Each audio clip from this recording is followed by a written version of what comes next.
Welcome to Inside the Green Room with Danny Green. I'm Harrison Sanford.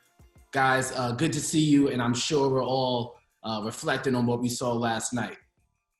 Yes. Everybody's very excited about it. I was, in particular. I don't know about you, Kenny. I don't know what you thought about it. I loved it. I always love everything that has to do with Mike, Scotty. Those are a lot of guys that I watched growing up.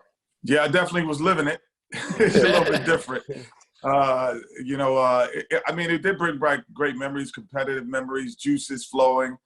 Knowing, playing with him in college, that brought back real memories. And just knowing who he is as a person and kind of reading in between the lines of certain things that were said also was pretty interesting as well. Can you get into some specifics when you talk about certain things that he was talking about? Was there some things that you seen growth, changes, maturity from college to then? Well, I just understand his competitive gene. To me, Danny, if Dean Smith was a basketball player, he would be Michael Jordan without the cursing. Okay. That's who he is. That's who he is. He is the basketball player version of Dean Smith. He's definitely a product.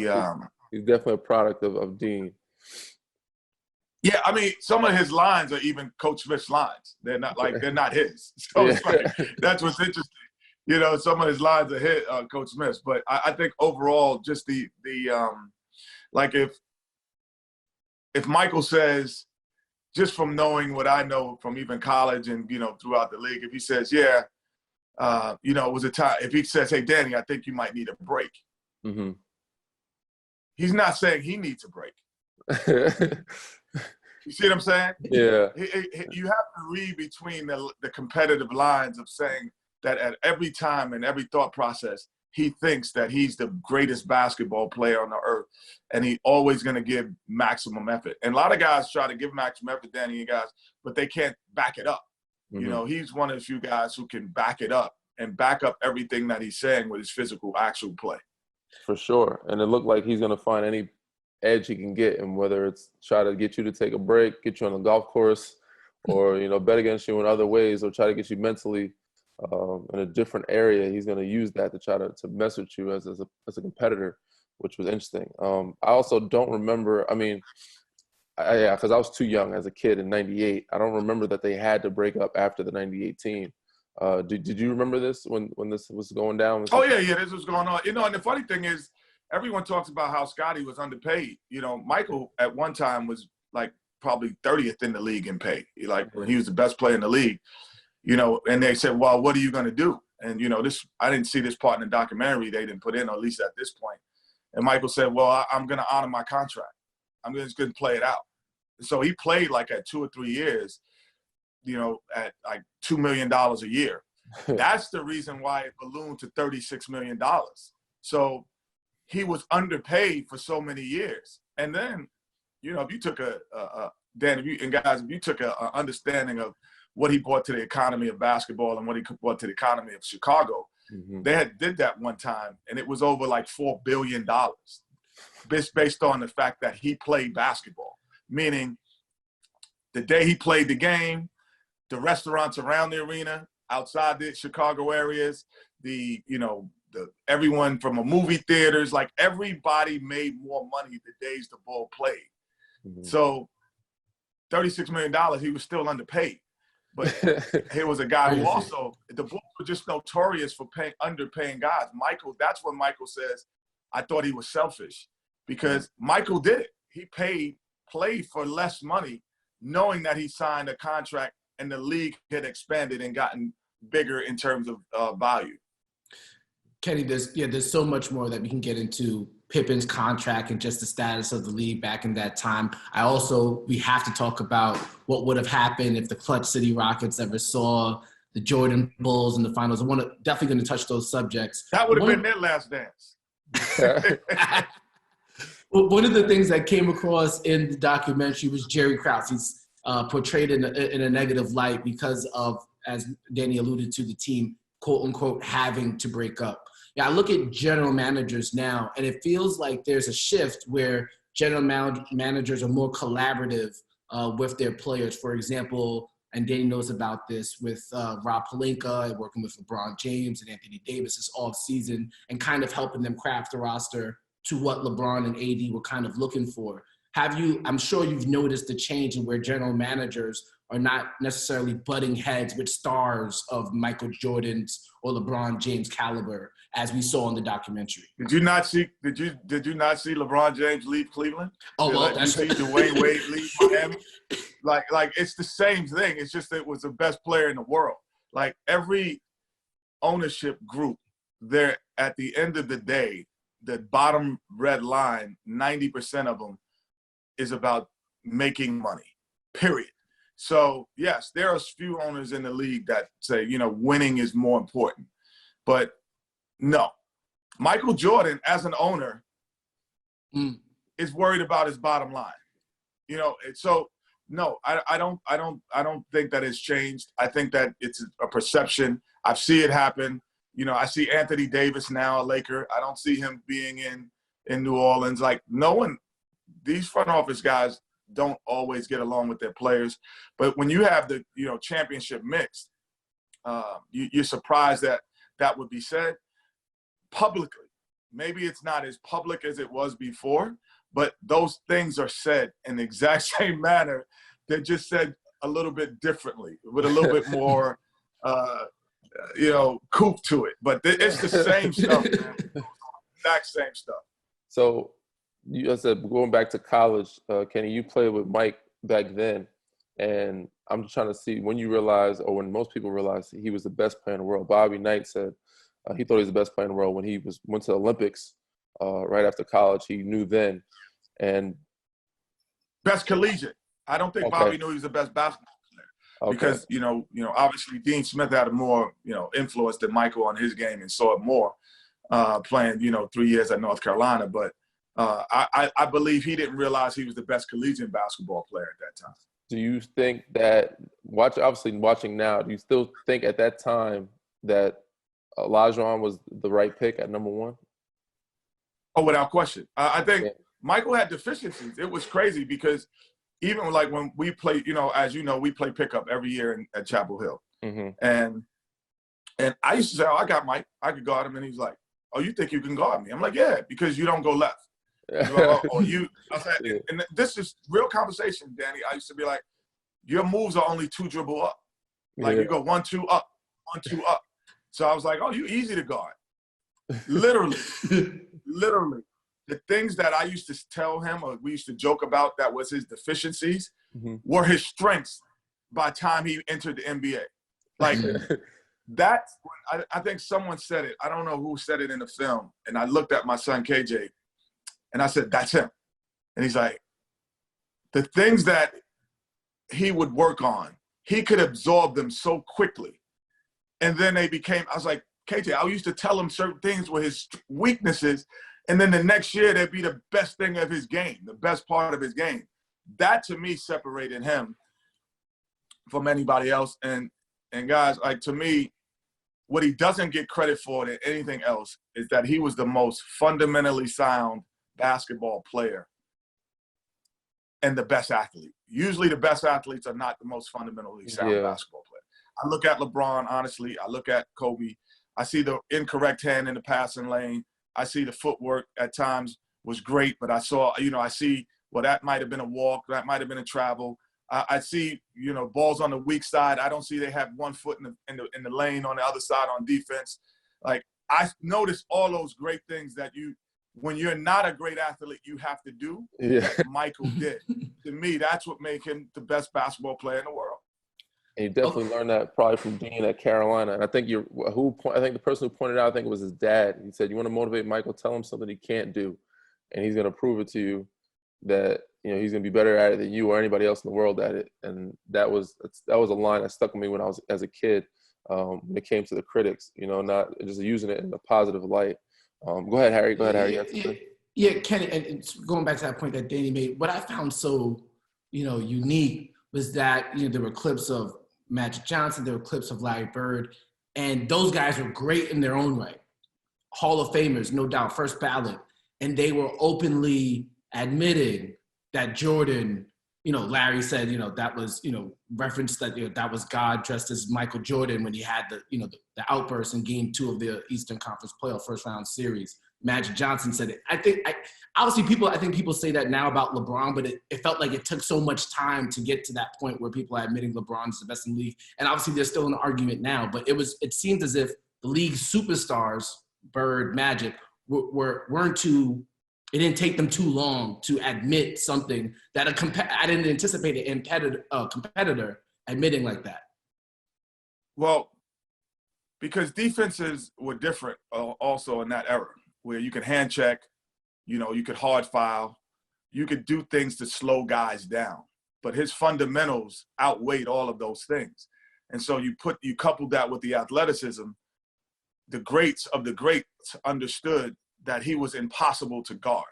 I don't know if this is going to be part of the documentary. You remember the legal offense where you can't have 4 guys lifted on one side? That's the Michael Jordan rule.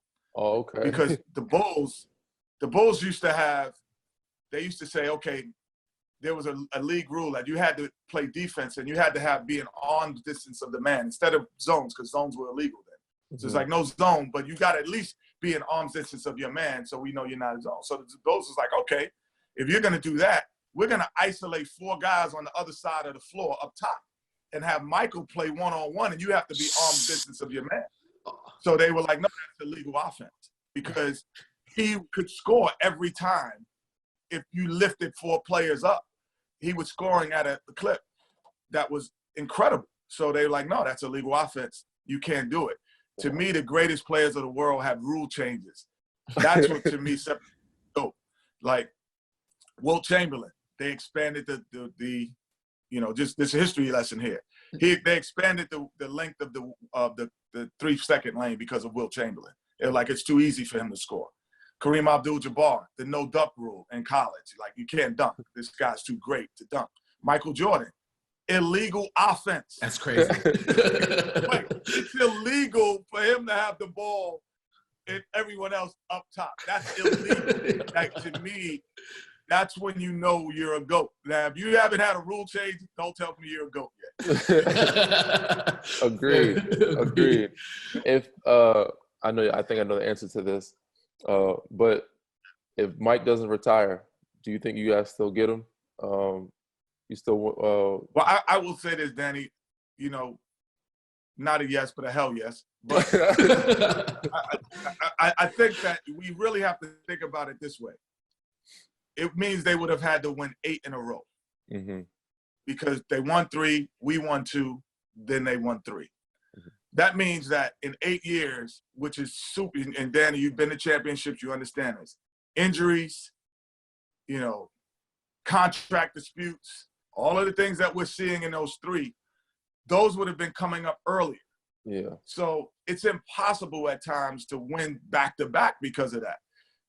But to win 8 NBA finals when they've gone 7 games in a couple of those finals, they've gone – where they've been down in series 3-2, had to come back and win, things of that nature. I think it would have been impossible to think that someone could win 8 straight championships. If anyone could have done it, yes, it could have been him. But I think they had a difficult time in the regular season. Now, Michael's different in the playoffs. But in the regular season, during those years that they won championships, especially the first 3 years, we were 6-2 against them in the regular season in their championship years. They only beat us twice. They had a very difficult time because Phil Jackson didn't double team. So Hakeem Olajuwon would go wild against Winnington and all of those other, and Luke Longley. Those guys couldn't guard him. And so, yes, I do believe before they got Dennis Rodman. After they got Dennis Rodman, I think that they would have won it. But before they got Dennis, I think one or two of those years we would have won. That's interesting. You said Dennis. What was it about the addition of Dennis Rodman that you think would have made it difficult for your Clutch City Rockets to win? He gave Michael Jordan extra possessions. So, like, his offensive rebound ability would have gave Michael more shots. And, we look at guys today and we say, oh, wow, he had a great game. He was 9 for, 23. He had 32. Michael when he led the league in scoring at 36 points, 35 points a game, he shot over 53% from the field.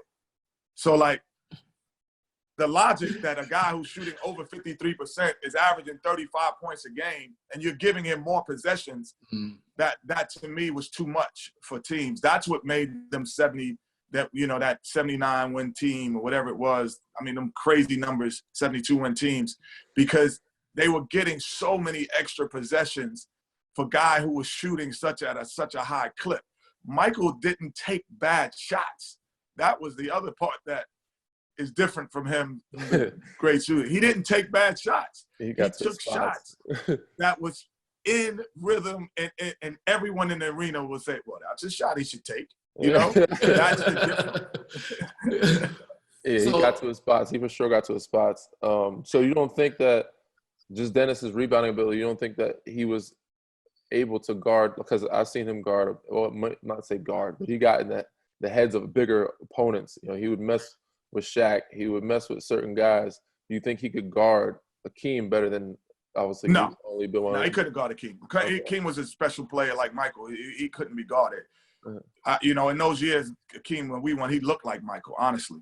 And actually, we played the Spurs, and they had David Robinson and Dennis Rodman, and Akeem was still Akeem. You couldn't guard him. Neither one of them could guard him in the low block.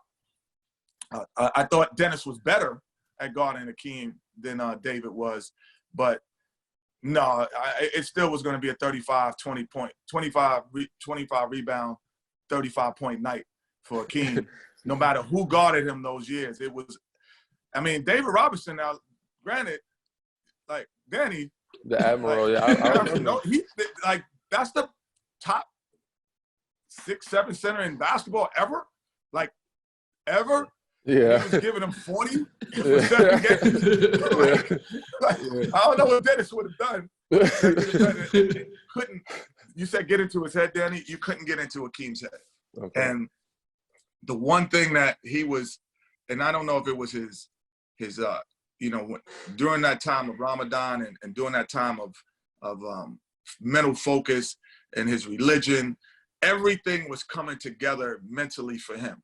Like, he changed as a person, like, in front of my eyes. And I saw how he became such an honorable person that I don't think anything could have gotten in his head. Okay. He was focused at that. He was very mature at that time. Oh, his focus was different. Kenny, I could appreciate your answer. I understand there's a level of bias that comes into it, but I understand. I applaud the answer. But this is a question that I'm sure there's no bias in. Wait. He played 1 year. He was just wearing number 45. Like, when he had 55 points in the Garden, nobody was saying that Michael's not back.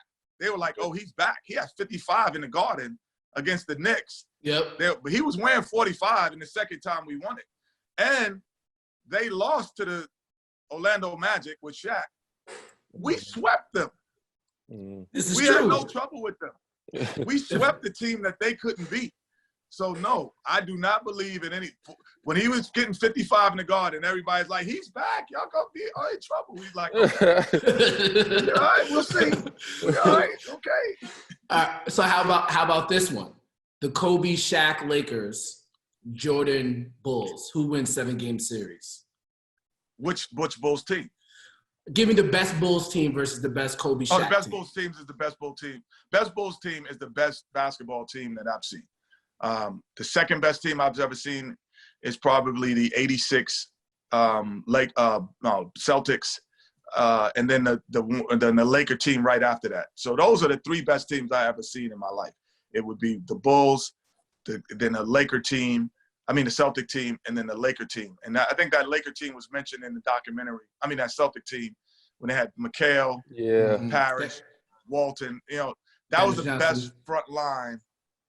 Like, that was this era's of having, let me see, LeBron, AD, and give me one more great big. That's it, Kevin Durant. Mm-hmm. That would be like having Kevin Durant, KD, AD, and LeBron. That was equivalent to that of our era. Like, it was unguardable. and then you have great guards with them. So it was just, that was the best team. The Celtic team was the second, but they would not have beat, I don't think, that Michael Jordan team. Okay. The 72 win team. So another thing that came across in the documentary, and a lot of people are talking about, were the players' salaries. And obviously, Scottie Pippen's was highlighted. You know, the interesting thing, Kenny, and I'm sure Danny has told me, I was caught off guard by how cognizant players are about what other players make in the league. I could ask Danny right now what 5 players are making, and he could tell me right off the top of his head. I probably could too.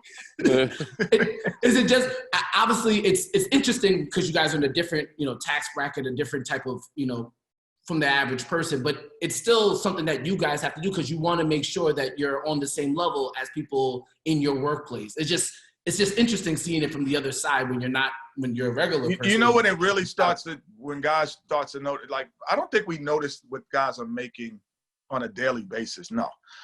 But especially when Danny's playing he's playing for chips. He's not playing for, like, I'm in the league. Like, there's a time where you say, I'm in the league, and then sometimes you're like, no, I'm playing because I'm trying to win it all. And I know my value to win it all. And we know how difficult it is to win it all. So I understand the value of a Danny Green who might say, well, damn, he's only averaging 11 for the Lakers or 10 in the Lakers. But we understand that 10, 11 is really like 19 with other teams. Like, you play with somebody else. I was with Sacramento. I averaged 17, 7 or whatever it was. I come to Houston, we winning chips, and I'm averaging 15. My 15 in Houston is way more important than that 17 I was getting in Sacramento. Yep. Like, so I understood, like, so you were, wait. What, this guy's making, y'all gonna play this guy what I make? And I'm winning championships? And, like, you can't win without me? Like, no. So that's when it really, I think, where Scottie felt. I was embarrassed looking at that, even as a player back then. I was embarrassed as a player or as a former player to watch and see what Scottie Pippen was making as a basketball player. I was embarrassed. And it wasn't even me. I used to look at that and be embarrassed to see that. Because to me, what it also did, when you don't have the right guys at that point in the league, because the collective bargaining agreement, Danny, y'all guys did a great job. It's different now. Mm-hmm. But what it did, it skewed the league differently. Because then an owner could go, well, now I come in and I'm not the Bulls. And I come in and I'm with the Houston Rockets. Well, I'm not going to pay you more than Scottie Pippen. He only makes $2. It skewed the league wrong. So you should always play the best players, the best. So then it's skewed correctly, and no owner can come in you and say, you shouldn't make more than Scottie Pippen. He's only making $2 million. Why are you doing that? For sure. And back to your point, Harrison's saying we take offense. I don't think we take offense. I think it just comes from a competitive standpoint. And none of us like to count each other's pockets. But when it comes down to that competitive nature, that's part of it. And it's like, oh, this guy, I know this guy, well, he shouldn't be making more than me, or I should be in the same bracket as this guy. That's when it comes to memorizing and knowing certain guys' salaries, or this guy, he's in my position. So, I'm going to know the guys in my position more than anybody. I have a term, Danny, that I stole from Chris Rock. Actually gave it to me, but I use it. And I call it the looters in a riot. Mm-hmm. There's certain guys that can get things because there's a riot going on. Like, they're looters. Yeah. We know who those guys are. You averaging you averaging 19 and 8, but you're a looter because you're not getting your points when they matter. Mm-hmm. Like, then there's guys who get their money when there ain't no looting going on. The lights is on and there ain't no pandemic. Like, they're getting their money.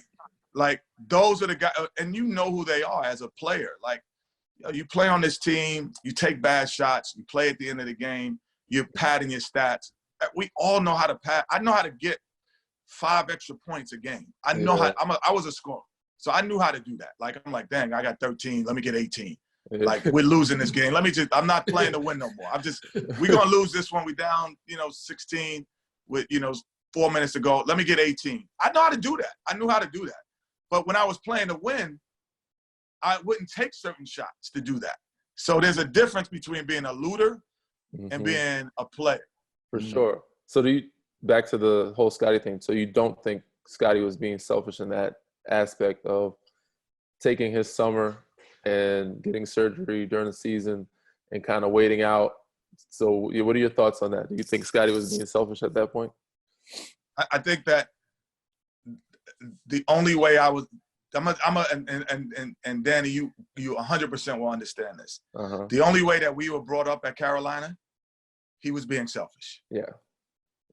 I mean, that we don't know anything else other than that. Like Harrison, we were brainwashed by Dean Smith and Roy Williams and the rest of the staff. We're brainwashed. Like, we look at that as selfish. Like, we have no other way to look at that as saying that you're not doing the best you can for your team, regardless of the circumstances. Do we understand it now later and being in the league? Without question. And we understood what he was going through. But in my heart of hearts, that's selfish. I'd agree. But I said, after being throughout the league, different teams, different coaches, different organizations, and understanding the business side of it, I think he made a statement. He could have made a statement in a better way. You know, some guys have to feel like, all right, well, you think I'm not that valuable or you don't appreciate me. I'm going to show you how valuable I am when I'm not there or I'm not playing. So I'm going to take a month or two off. But I think is there a better way of going about it? For sure, without, hurting the team. And also later on, you see he was demanding a trade and said, I would never play in a Bulls uniform again. I've been in that situation before. So, it's just, you see both sides of it. It's interesting, and you got to see what, he has to do what's best for it. And sometimes it turns out well for that player. Sometimes it doesn't. And sometimes they have to do what's best for their family, what's best for them. If you read between the lines, I'm reading between the lines because I'm able to because of the relationships. He also says, well, Krause wanted to break the team up. And he said he said, well, I brought everyone in and we're going to prove to him that he shouldn't do this. His thought process was, okay, we're going to show you that you're making a wrong decision. Not, I'm going to stick it to you and going to make you say, and then go, I'm not going to play most of the game. When I feel my ankles hurt, I'm going to sit out, let you see what we are. He said, I'm going to prove to you that we're worth it. That's a Carolina, that's a Dean Smith line. Like, that is 100% Coach Smith. So I'm laughing, and I'm laughing. My son KJ, Harrison, he goes to Carolina, and I'm like, that's Dean Smith. Coach Smith used to say stuff. That's a Coach Smith line. Yeah, he definitely. You could tell the route, the way you're just explaining it. The route that Mike took was a lot different than how some players would today or have in the past. And you've seen guys holding out or not, participating in training camps until their contract's done. Stuff like that. Mike he said his route was, I'm going to show you that I'm worth it, or I'm going to show you this team is worth it, which most guys, that approach wouldn't take today. That's the harder approach. Yeah. It's the longer approach. It's the harder, the instant gratification is, oh, you don't think that I'm worth it? All right, I'm going to sit out. All right, let me see. Go ahead. You go ahead. That's instant gratification. You get to see it. But to prove that I'm worth it more, that might take 25, 30 games. That might take 42 practices. Are you willing to sit? And that's what makes him him. Like, no, I'm willing to put in every single thing every day to prove to you I'm this. That separates him from other great players. And the crazy thing is, I don't think a lot of people realize his second season in the league, which said he was still very in his prime damn near and young, and could have put up his numbers could have been outlandish if he would have played his second season. He sat most of the season and was on minute restriction for 14 minutes up until the playoffs. That was hilarious. I didn't even know that. You didn't know that? Well, let me give you another, because I remember him being hurt. I remember him being hurt, but I don't remember him being on minute restriction for the whole season. No, I'm going to give you Carolina history. Okay. Because during that time, when he came back, and I was like, I wonder if they're going to show this. And then he goes, he went back to North Carolina and Chapel Hill. Yeah. So, Will and Jim. You know what Will and Jim is. Yes, I do know Will. So Willen Gym is the auxiliary gym that we used to play in now, yeah. when like Coach Smith would have camps. So we couldn't play on the main court, so we go to that gym. Okay. And that was where everyone plays pickup. So you could come in there and play against Carolina guys who play on the team and play pickup. So most of the time there was the football players because they always thought that they could play basketball and they were great athletes. So it'd be us and the football players playing pickup. And so what Michael did, he got all of the football players from Carolina because they were out of their season. Mm-hmm. And they wouldn't play pickup with him at Willen Gym. So I'm literally one day driving by, because Carmichael, we used to play at Carmichael, and it was connected. Yeah, so Carmichael now Willen Gym's connected. To give you Carmichael is the women's arena now. Gotcha. And it's the women's arena, right? Yeah. Okay. Right. So I'm coming out of practice, and they're like, Michael's playing pickup. See, and again, Mike Jordan, not Michael. Yeah. So like Mike's playing pickup, and I'm like, Mike's playing pickup. What are you talking about? He's playing with the football. There was two guys named Larry and Barry. They were twin like wide receivers. I mean defensive back. And I walk in the gym and he's playing pickup with all the football players. And I'm like, yo, what are you doing? And he's like, oh no, I'm just testing my ankle. I'm just testing it out and see what it is. He's like, and he's like, if you could get by football players, you can get by anybody because they move their feet. Yeah. And every day, so we were still in the season. We were as well.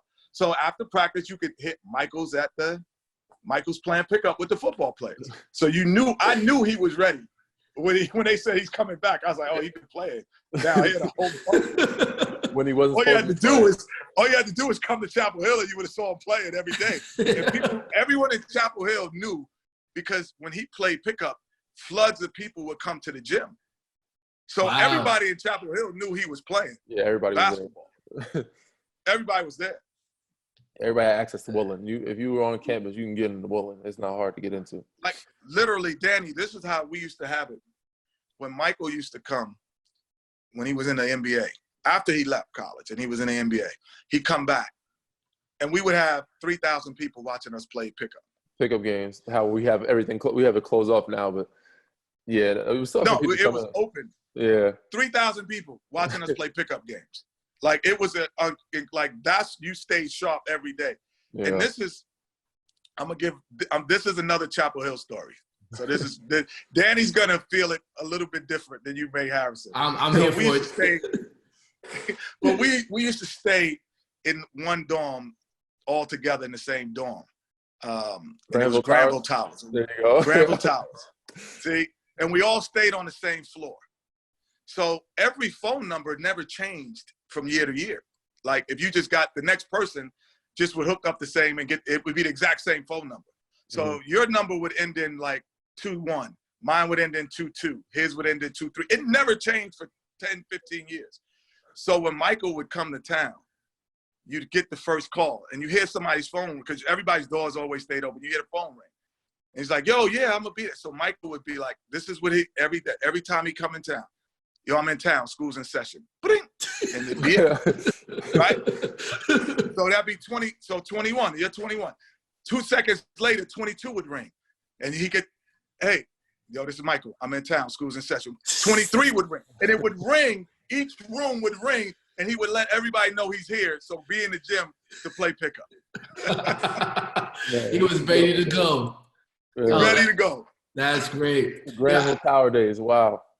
Yeah, wow. Indeed.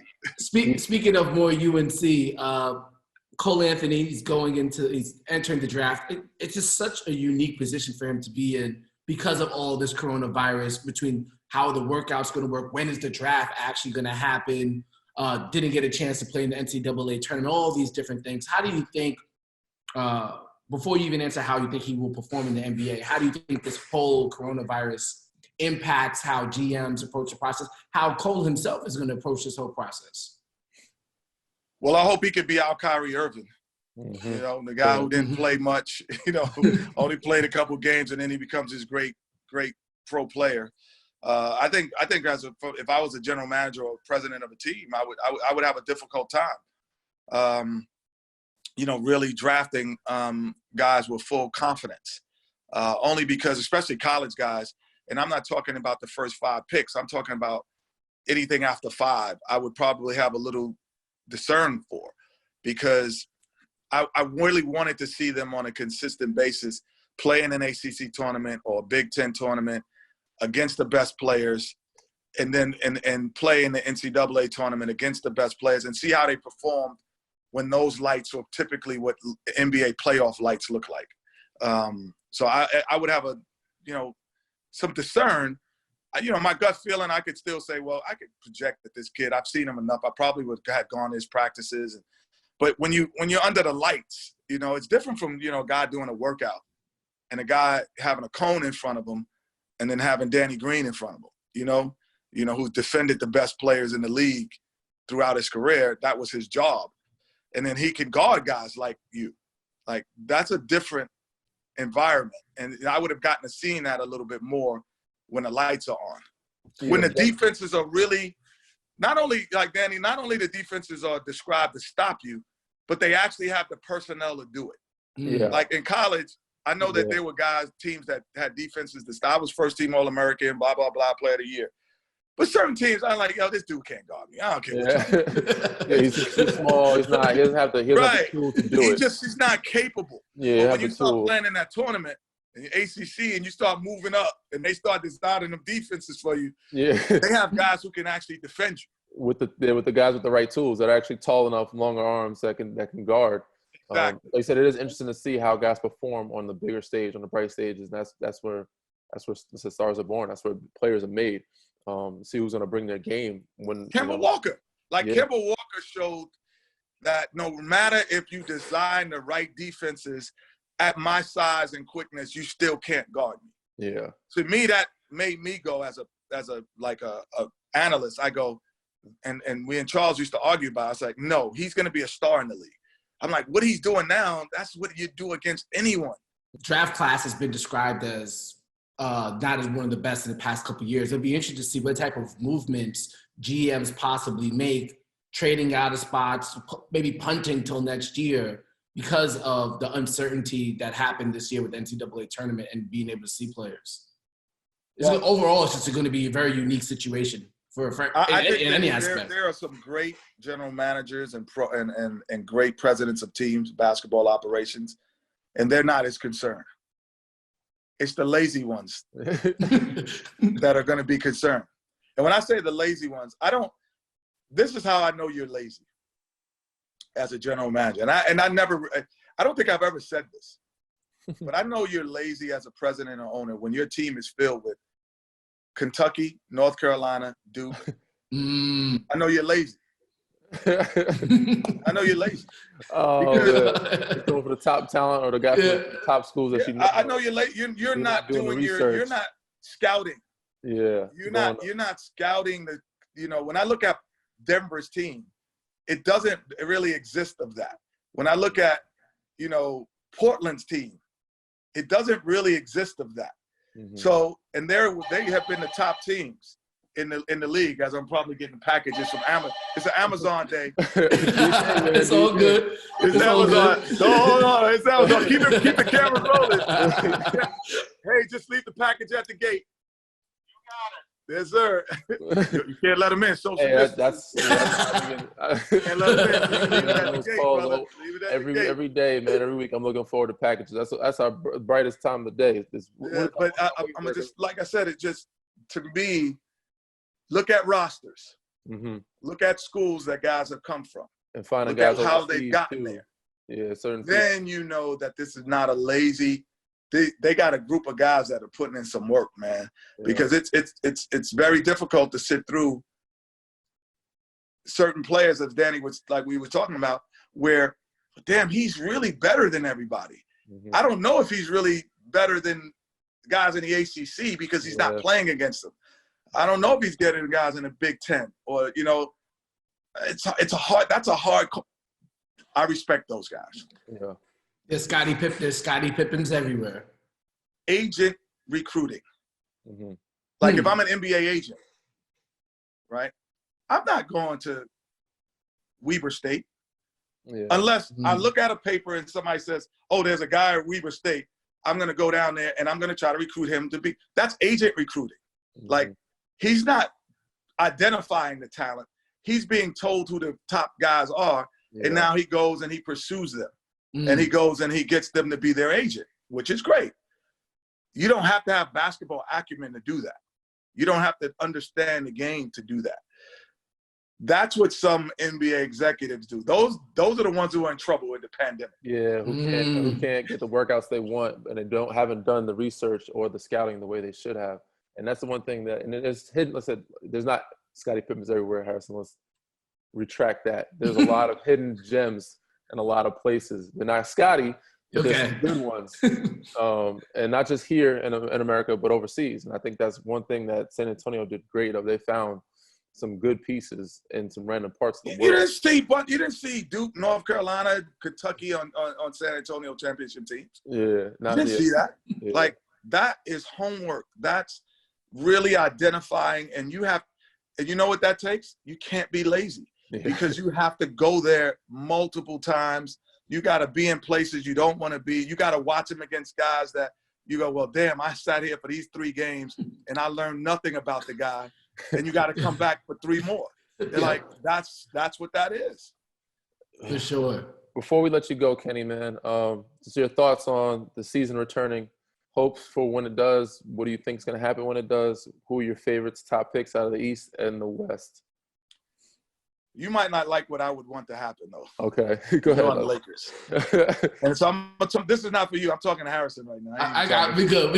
It's just us right here. This is a Harrison. This is a fan thing. Okay. So you a player. You out of this now. Okay. So Harrison, this is what I would like to see, man. Yeah. I would like to see the NBA come back and do like the NCAA tournament. Everybody makes the playoffs. 1 game elimination until we get to the Final Four. Ooh. So the Lakers would have, like the Hawks would play the Bucks. 1 game, Trae Young against the Bucks. 1 game elimination, winner take all. Because this is an unusual pandemic. Like, whoever wins is gonna have an asterisk. I don't think the Lakers. Danny's not here. We ain't talking. So I don't think the Lakers are the same team now. Like, after a 2 month off. Like, so okay, 1 game elimination.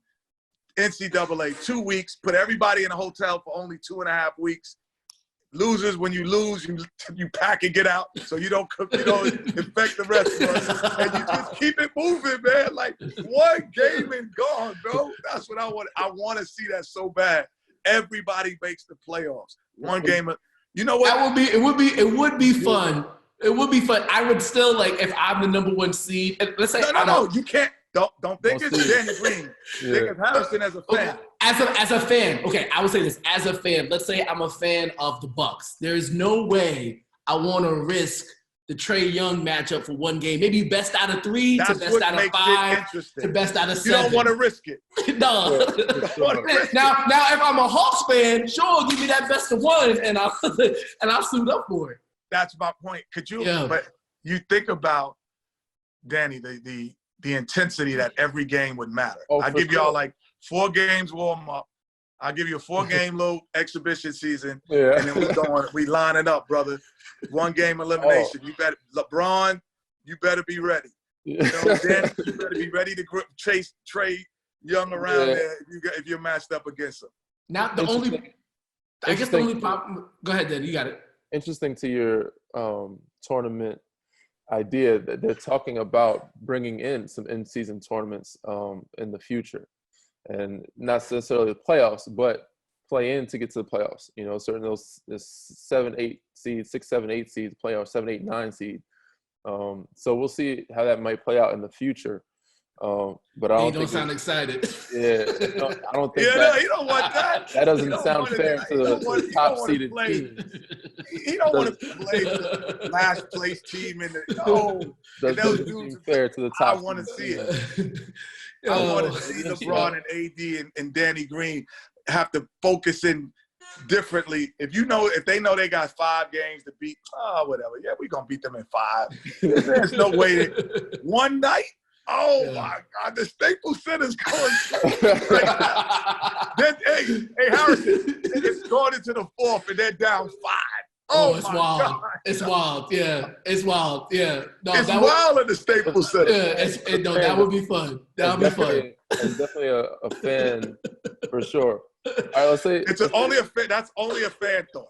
Yeah, not a player thought. So if we don't do the fan thought and we go back to we get the regular season and we get the playoffs where it's seeding and you have to win a 3-game series or a 5-game series, however it may be. It's y'all in the Bucks, man. It's y'all in the Bucks.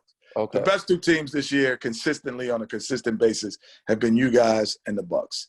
And I don't think that you turn it off when you play in 5 to 7 games. I think that for 1 game and 2 games you can, but over the NBA, when you play a 7-game series, the best team always wins. There is no upset. There's no upset in 7 games. There's some luck involved when it comes to staying healthy, and I think you're right when you say that every team is different now with this 2-month hiatus. Nobody is going to be the same, and the team that wins the waiting game, and the guys that stay in shape during this time, so that's why that one game series or that tournament would be interesting. And the best team in the league right now would not win it. It would be the most in shape team, and that could be a 16th seed. That could be the worst team in the league. That could be anybody. Well, Washington. Hey, Harrison, that's why we should just do the tournament. Yeah, listen, I'm almost down with it. I'm almost down with it. I said this to Trey Young yesterday. He was like, "Oh, we should do that." Of course. Yeah. Another thing that Kenny, that we do want to see outside of just NBA basketball, I think Danny misses this show. I definitely miss it. I've kind of almost patterned my career path off of watching the fun that you guys have on inside the NBA. I say this to all of my friends. I cannot believe that's work. And so I know as NBA fans, we all miss it. Seeing you, EJ, Charles, Shaq. What is the one thing that you miss the most about not being with those guys? The green room. Mm-hmm. Our green room, is this. Well, there's only one. Well, first of all, there's only one green room. You're inside the green room. It's the green room. Yeah. But it's this turn on steroids, because this is a real night one night. So we got Shaq, we got all the Lakers championships, we got the North Carolina, Houston Rockets, Akeem Olajuwon stories with me, the Jordan stories. You got the Dream Team stories with Chuck. So, every night that happens. And then NBA TV during the playoffs, they're going on. So then you had Isaiah Thomas on the other side. You had Chris Webber. You had Kevin Garnett. So we're all meeting in the middle. Wow. And we're talking at one time, all different stories at one time. And so now I was a basketball fan before I was good at it. And I was like, the kid became good. So I knew everything. So I'm listening. And then the NBA Retired Players Association was doing a drive, they wanted to come into the studio to see it. So they bring in Dr. J, Oscar Robertson, George Gervin, Lisa Leslie. Now we get the W. That was the 4 people they brought in. So imagine 4 hours of those people in one room. That's what I miss about us. Not on the air. But that happens for us on a daily. People stop in, the most unique basketball people, the most unique actors, they just stop in to listen to us. We don't even say that they're there a lot of times. It's like they come in. Hall of Fame barbershop. And that's what I miss. Yeah, so it's behind the scenes. So it's it's your favorite barbershop, basically, where you get to gossip. My gosh. Debate. The green room is so much better than our show. And our show is great. But our green room is so much better. It's so much better. Well, just set up a camera in there. Just have a secret recording, and then you'll have the uncut version that comes out. No, that'd have to be HBO. We could do it on TNT. Hey, man, I appreciate you. I won't ask you for anything else ever in life after joining this show. Man, come on, man. Except for saving me a seat in that green room. Done. When I'm retired, man. See if you can.